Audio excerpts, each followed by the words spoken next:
Hey, what's up guys, back again with another video. Today we'll be looking at, is Kevin Lee the key to beating Khabib Nurmagomedov? And what are some of the attributes he possesses that would make him a worthy challenger? Khabib Nurmagomedov is with no doubt the best lightweight in the world. He might even go down as the best lightweight ever.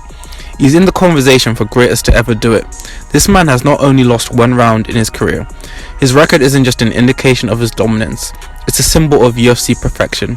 There's no doubt Khabib has a clear advantage when it comes to stylistic matchups. The UFC lightweight division doesn't host a great talent pool of wrestlers. Even though they have good credentials on paper, such as Division 1 wrestlers, it is clear that no one has the experience Khabib does, and the pace to deal with his relentless takedown attacks. For a fighter to beat Khabib, he'll need to have three essential things. Let's explore some of those. Number 1. Match his wrestling. It is clear that Khabib's wrestling has been levels above everyone he's faced. The downfall of many opponents is that they're not comfortable when it comes to Khabib's ground game. Wrestling is very much a chess match. You have dominant positions and less favourable positions. Khabib's last two fights have ended in the same way, neck chokes. Khabib is patient and knows when he gets you to the ground, there are only a few positions he can truly inflict damage to you. This is either top mount, crucifix, side control. Any other position Khabib gets you in, he's simply using his body weight and your body weight to wear you down. Khabib knows that certain positions look bad, but in actual fact are not in any way a threat to his opponent. Opponents panic under the pressure of looking bad in front of the judges, then try to escape and ultimately end up in a worse position. Khabib is never actually looking for a choke, but he gets it when his opponent is in a rush to get up and think they can outmuscle him and stand up. They leave their neck exposed while trying to get up, and then get caught with a choke. What people need to understand is trying to get up while someone has your back is like trying to take off a shirt with your jumper on. It's a process, and it's virtually impossible to do. I personally think it would be better to let him hit you from behind.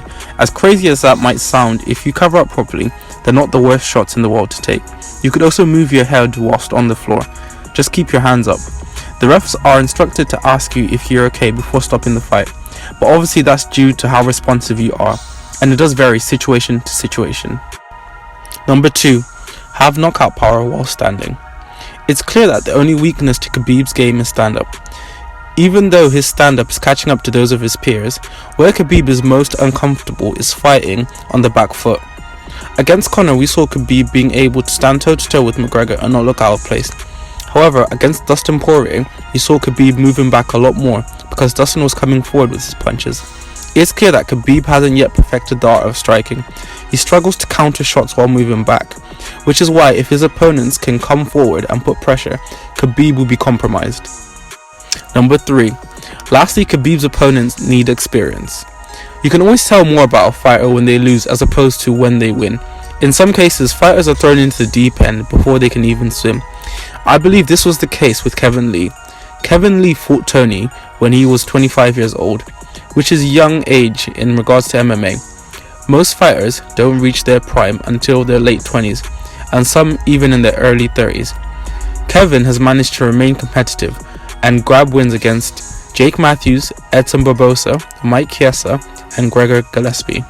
Now, George Masvidal is an example of someone who found their form in their mid-30s, so I have no doubt Kevin Lee has time to make the right adjustments to his game and quickly climb up the lightweight rankings to eventually hold the title. It's also important to mention Kevin Lee fought Tony with a staph infection and also won the first round dominantly before being tapped out. If Kevin won the fight, he would have been in line for a title shot, but we all learn from our mistakes, and I believe we are still yet to see Kevin Lee's best years. Do you think Kevin Lee can beat Khabib? Let us know in the comment section. Please subscribe to MMA Daily and turn your notifications on, and I'll be back with a video tomorrow.